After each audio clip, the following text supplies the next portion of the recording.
There's something timeless about a house that remembers. A haunted house isn't just walls and whispers. It's a living entity, a vessel for pain, history, and unfinished business. When done right, it's one of horror's most enduring and terrifying subgenres.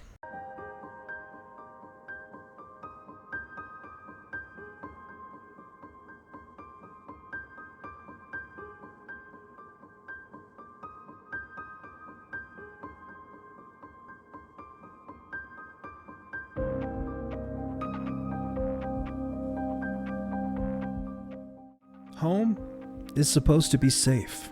When that sanctum turns on you, nothing is off limits. A great haunted house movie doesn't just scare you, it follows you home. Out of the theater, into your car, into your hallway, into the subconscious of your dreams. Here's what makes a truly haunted house movie great, the kind that clings to your bones long after the credits roll. But before we get too far into this list, let's go over some of the greats that have paved the way. Anything with Vincent Price sets the table and kind of blazed the path. Films like House on Haunted Hill, House of Usher, Tales of Terror, Red Mask, movies like The Haunting, Legend of Hell House, all those stellar Hammer horror films as well. Really the only caveat with all these films I'm about to show is, I need to own them. Some of them are more modern, some of them are classic, but one thing's for sure, the haunted house genre is my favorite horror subgenre. Besides splatter, and these films mean a lot to me. Let's get into this list. To make a good haunted house movie, you need a few key elements. One of them being a family history, usually buried in the walls. Blood is thicker than water, and that is tighter than most chains. The best stories connect the living to the dead in ways they never really imagined. Maybe the house was built by an ancestor. Maybe it was inherited unexpectedly. That portrait on the wall, that's Grandma. She never left. The deeper the bloodline, the deeper the roots, and the harder it is to escape what's already a part of you. Great haunted house films are soaked in family history. You don't just move in. You return to the house that belongs to you. And maybe you belong to it. It's not just haunted, it's hereditary. Funny we're going to talk about that. This is a film that scared the absolute piss out of me in the theater. A film that I've been hyping up because I've been reading so many things about it. How it was one of the scariest films since The Exorcist, and for me, those are big, big words. Those are hard shoes to fill. That's my favorite horror film of all time. When I went and watched Hereditary with my wife, we sat down and we were kind of treated to this grief piece, and we waited. Things were odd. Heads were cut off. There was weird flies. There was birds. There was a lot of key things that were going on that was really unpleasant, but it was just more of kind of a grief piece, and I didn't really understand the hype till about 30 minutes left of this damn film. Hereditary completely overwhelmed me. This film followed me home. It was about 6 to 10 block, depending on how many beers I had to get to my house from the Metro in downtown Eugene. It's a little bijou theater, and it's one of my favorite places to be. They deliver beer to you. They also show extremely scary films like Hereditary. This film scared the piss out of my wife. We walked home. She's like, never again. Never again. I'm not going to be able to get that lady, Annie, on top of the roof, pounding on that ladder, trying to get into her son, the demon Payman. This film is so deep, so multi-layered that I can't tell you how much I love it. Every time I decide I'm going to watch Hereditary, it takes a little piece of me. I love this damn film. This film, I think, deserves to be on any haunted house list, even if, possibly the son could trade places. I don't know. Another nice little ghost story, little haunted house film that I think deserves to be on this list is from 2014 from Dark Sky Films. Horror royalty, ensemble cast, We Are Still Here. Another thing you'll realize about a lot of the films on this list is that I've got long form videos on this channel because I love a lot of these films. Haunted house films are my jam, and We Are Still Here is a great, underrated, quick sit, nice little popcorn flick. Freezing cold film. This is great in the fall. Light the fire, sit back in your easy chair, smoke a cigar if you got one, drink a cold beer. We Are Still Here, just like they say the Dangmar. This house needs a family. We Are Still Here. It's excellent. How about a viral trend that completely overtook the 2000s, the late 2000s?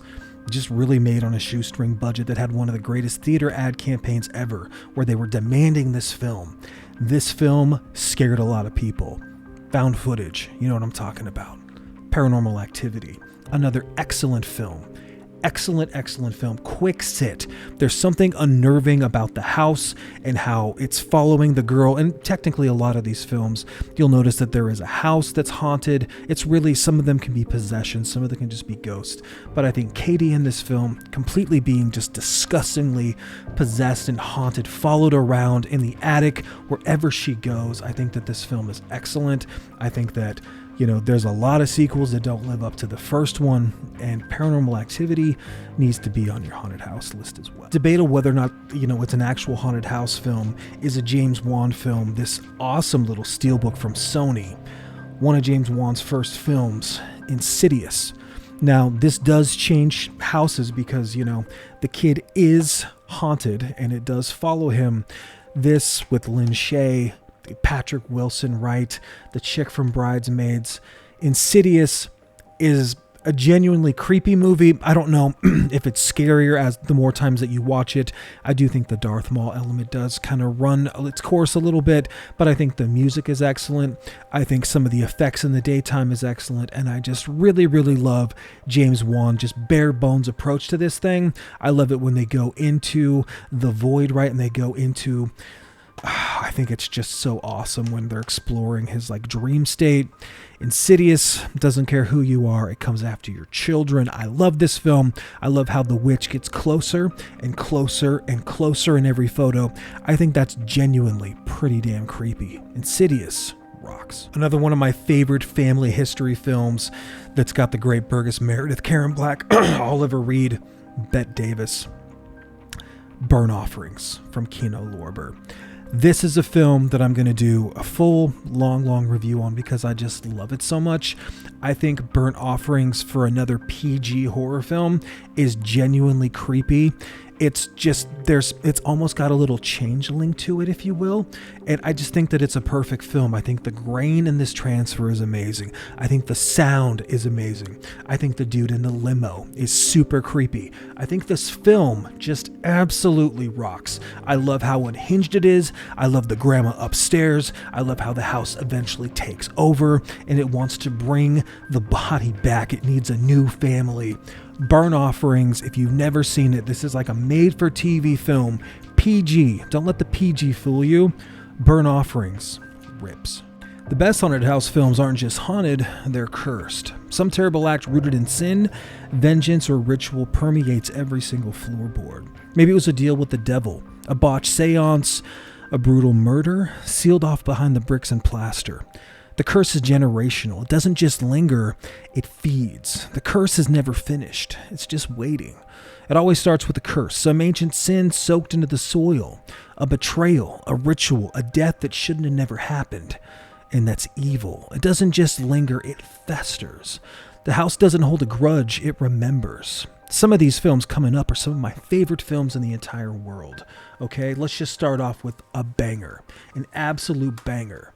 George C. Scott, 1980s, often compared to The Shining as one of the scariest films, haunted house films of all time. Of course, we're talking about The Changeling. The Changeling rips. Everything about this film is for a grown-up audience. The Changeling comes after you, man. It's psychological. It's utter torment. I remember renting this thing on VHS, and I just remember that nice big red case with the cover with that chair on it. It used to freak me out, man. And then, of course, it's got the fireball on the stairwell. The Changeling is based out of Seattle, and I'm from Washington. I'm a huge fan of that area. There's something about this musician that moves into this giant, like, huge estate, this home, and he's writing his masterpiece, right? This huge piano piece, and there's things going on in the house. There's a curse. There's something that the house wants him to find. George C. Scott, he acts his ass off. He goes from room to room, piecing it together, hearing the bell and the pipe, and the whole walls are just churning. I love The Changeling so much. I probably watch it 3 times a year. Peter Kodak, absolutely Wonderful film. Now, it is a little bit slow, but maybe you just have the wrong kind of tolerance. I think The Changeling, man, it's a perfect film. I think that for haunted house fans, it has everything that you need. It's got a crazy twist. There's not a lot of gore. It's a grown-up film. It's for a grown-up audience, and that's why I love it so much. Let's talk about another kind of modern film that scared the absolute piss out of me in the theater. Is this another James Wan film? Hide and clap, anyone? Of course, we're talking about The Conjuring. The Conjuring is a mean-spirited, classic American ghost story. Just a evil estate, an evil haunted house that has some of the best scares, I think, of, the last couple of decades. I think that this film comes after the viewer. Again, it's got Peter Livingston from Office Space, right? It's got the mom who's in like everything. It's got a bunch of daughters, and basically they move onto this land, and a witch had performed a ritual on this land, and she continues to haunt it. They have to bring in these paranormal investigators. You'll kind of notice a theme on my channel. I love that stuff, man. I think it's absolutely incredible. I think The Conjuring as a film is really, really balanced, if not just like 5 to 10 minutes too long, because it's almost 2 hours. I think it's got some genuine scares. I think it introduced Annabelle in a great way. I think it's just completely unsettling, and it's just a kick in the pants. It's like old school supernatural thrills where the things on the walls are moving, right? There's the crazy witch in the wardrobe, right? When the girls are in there and they're playing hide and clap, the mom down in the basement tied up on the chair, the light bulb scene. The Conjuring brings absolute scares. I think it still holds up. Let's talk about another really haunted hotel this time.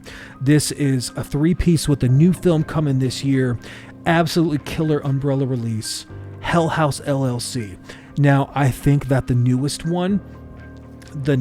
Carmichael Manor Hell House Origins is my favorite of the series, but you can't really talk Hell House without talking about the first one. The first Hell House, there's something about the Abaddon Hotel. That dude understood the assignment completely. It scared me so good. Like when they're going up into the room, I don't have a fear of clowns, so it wasn't the clowns that got to me. I watched this just one night, just kind of on a lark, and I was like, oh, this is unsettling. And I loved it. Like when I say it scared me, like it actually, like there's a couple of unnerving scenes. The piano, there's some cool stuff. There's the idea of like where the dude's hiding under the blanket, and when he like looks over, there's that jump scare. Chef's kiss. Absolutely incredible. I think Hell House has amazing music. I think that the film has a great pace. I love anything that has to do with haunted attractions. I love the fact that they're putting on a haunted, exhibit, and the whole hotel is haunted. I think Hell House needs to be on every haunted house list, no matter what. Now let's talk about if not my favorite, haunted film. I think that this is easily in my top 3. You know about this film. I've got a couple versions on my channel. This film was the last horror movie that my dad ever watched. I was forbidden from watching it. I think he took my mom to the drive-in to see it in 1980. Fred Astaire, Doug Fairbanks Jr., John Houseman, Melvin Douglas. This is The Chowder Society, a film that I think is based on, is it Peter Straub? Awesome book. Ghost story is so good. A completely uninhibited haunted house ride. Amazing haunted house. The actual set of the house is incredible. I think that the characters and them gathering every Friday night to have their whiskey or their brandy and smoke a cigar in their finest suit, they're just decked to the nines, this Chowder Society, and they tell these stories to try to keep themselves, I don't know if they're trying to like contain the secret that happened, all those years ago. There's just something unnerving about these old men being scared.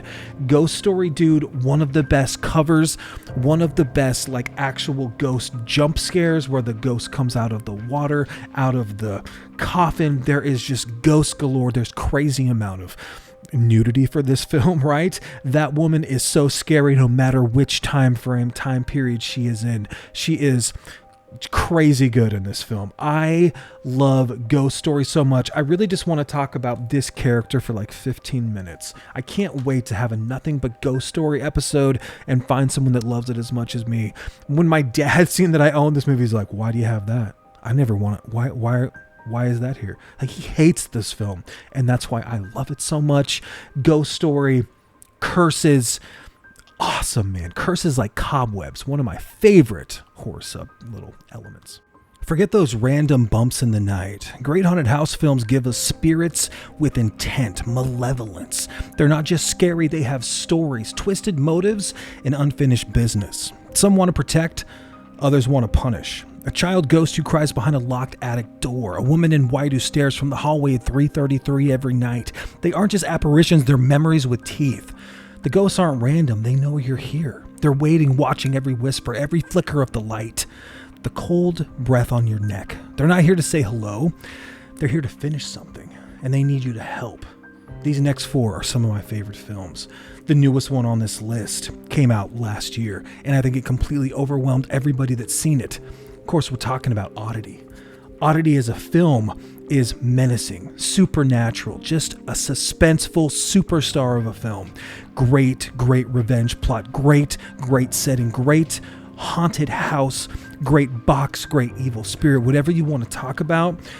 Excellent characters, excellent storyline, great little jump scares here and there. This is just kind of a classic little film that I think really, I had no expectations of Oddity, and I thought it was one of the best films of the year last year. I love Oddity so much. I've got a full long video if you have any more questions.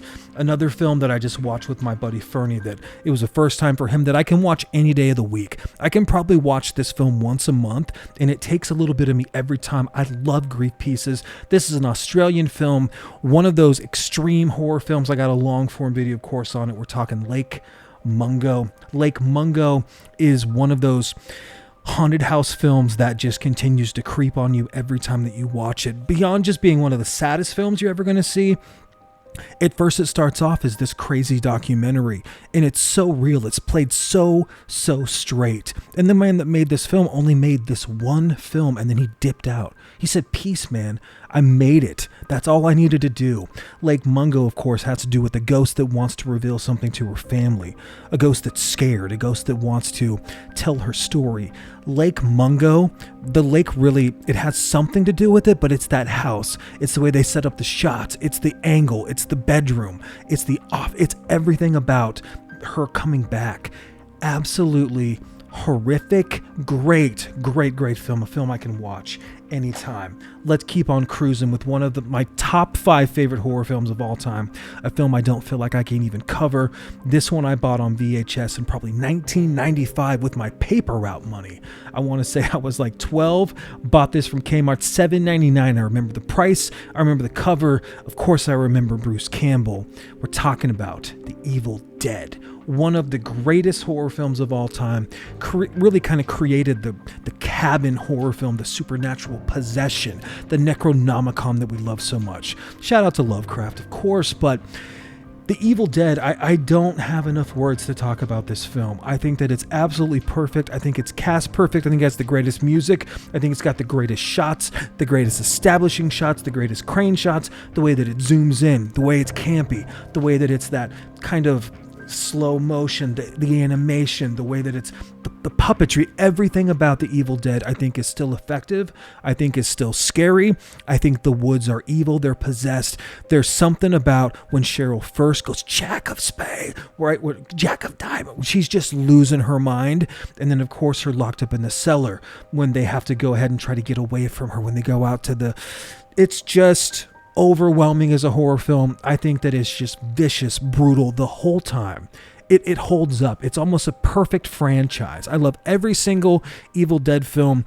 You know, I think that they get progressively worse as it goes. I'm looking at you, Evil Dead Rise. You kind of let me down, but I still think that The Evil Dead is one of the best horror films of all time, in my top 5, if not the top 3.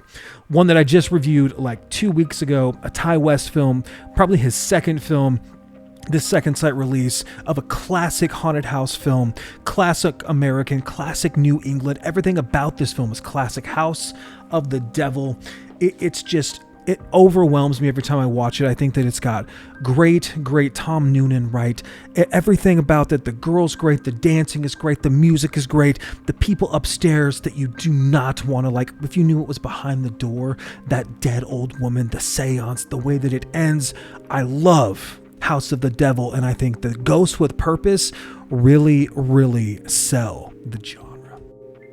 To make a great haunted house film, the house itself should feel alive. It should creak with secrets, breathe with malevolence. The architecture is supposed to disorient. Endless hallways, locked doors. They weren't even there yesterday. A basement that shouldn't go that deep. When the setting becomes sentient, it stops being a backdrop and starts being the monster. The best haunted house movies turn the house itself into a monster. Endless corridors, rooms that disappear, staircases that lead nowhere. It doesn't want you to leave because it's not just haunted, it's alive. Now, some of these are absolute banger titles. Let's get right into it. Not the first one, but I think this is actually a pretty creepy little movie that's supposedly based on a true story. Of course, we're talking The Haunting in Connecticut. Now, this film is based on true events. I seen this in the theater, and I thought that it was pretty damn decent. Kyle Garner, of course, came on to be like horror royalty now. He's in pretty much everything. I think that, who else is in there? The girl from Virginia Madsen from Candyman, right? It's got a great little story about a boy he's battling a terminal illness. He moves to this house to try to get a fresh start, to try to hopefully get his illness under control. And it was like an old funeral home. There was seance, there's crazy orbs. The house in Connecticut has some really, really cool effects. I think the black and white, I think the way that it kind of flashes back and forth, the orbs, the ghosts inside the house, I think that it has a lot going for it. I think that it kind of came out at the wrong time. I think if it came out now or right around The Conjuring, I think it would have been taken with a little bit more sincerity. I still think that it's a pretty damn good movie. My favorite Stephen King short story is next. This is actually a story that I read like I have goosebumps on my legs right now. I literally just listened to the Audible from Stephen King on Spotify, and I of course put it on like 1.5 speed, so it sped it up a little bit. It's probably still like an hour and some change. We're talking 1408. Now, say what you will about the movie does not even hold a candle to the story, and I think that it's pretty decent for what it is. I love John Cusack. Of course, Samuel L. Jackson rips. It's got some really cool effects in the actual room. I think that they try to make the room the most, as faithful as they can, I think, to the book. But I do think that they lose it a little bit when they go into the ship and they kind of movie ties everything. That's not even a word, right? Like studify everything, make some crazy green screen stuff. I think when it's just him alone in the room, the carpenters are playing, not the carpenters, right? You've only just begun. The clock starts counting. The phone calls. It starts to melt. People are jumping. There's crazy things going on. He's discovering the bodies. He's going through the book.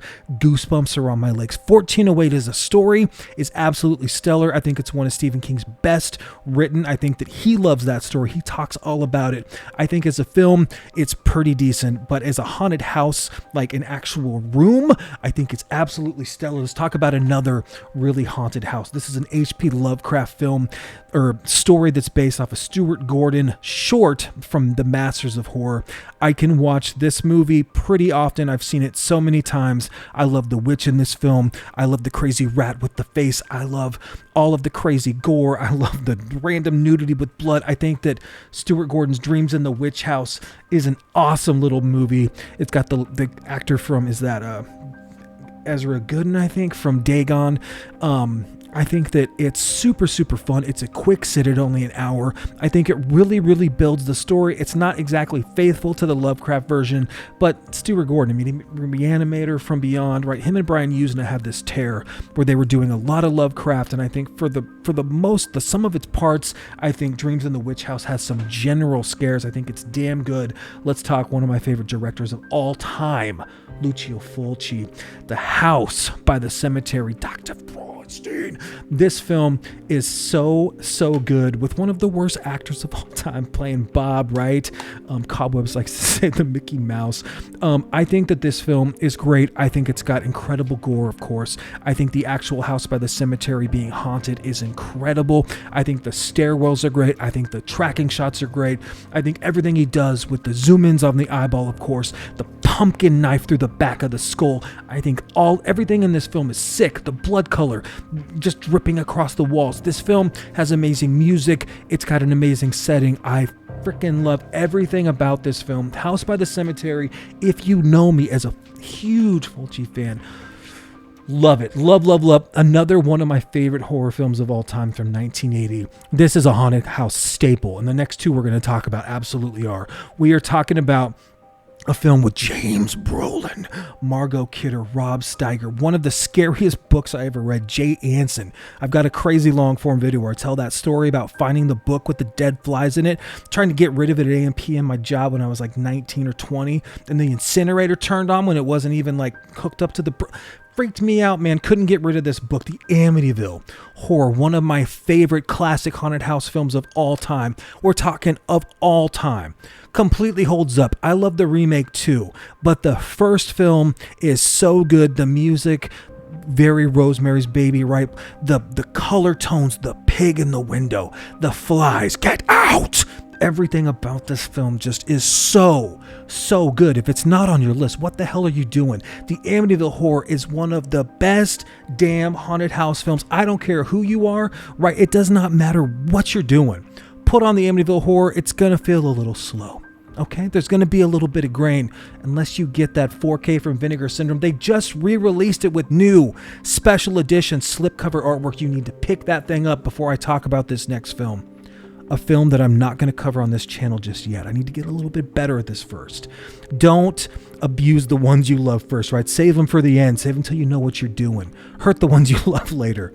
We're talking about one of Stephen King's greatest stories adapted into a film that he absolutely cannot stand. And I don't care. He did it better than the book.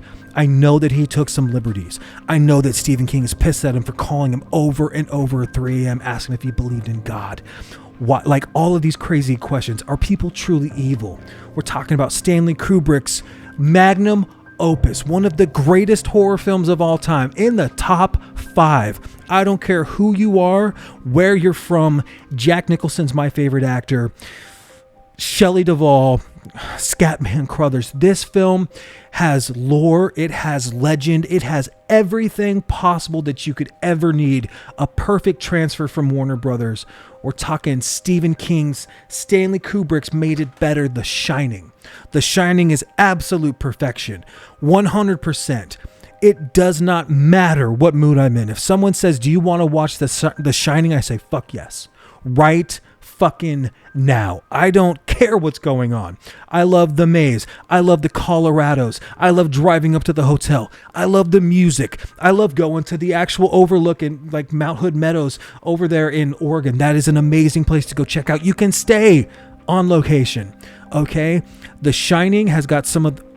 What are we talking about The Shining for? You already know it's an absolute masterpiece. We'll cover it later, I promise. The twins, the crazy pig people, right? Wendy losing her mind, Jack just walking down the hallway. Incredible scene. Jack Torrance, Jack Nicholson, unhinged as an actor. One of the best horror films of all time. The Shining. God, dude. The house is a character. I don't care. Hotel, it does not matter. The Shining, Amityville Horror, masterpieces. Now, before we get out of here, because there's going to be a part 2, let's go over some honorable mentions that didn't quite make this list. Let's just call it the Del Toro effect, if you will. And Del Toro, we're talking Guillermo del Toro from Pan's Labyrinth.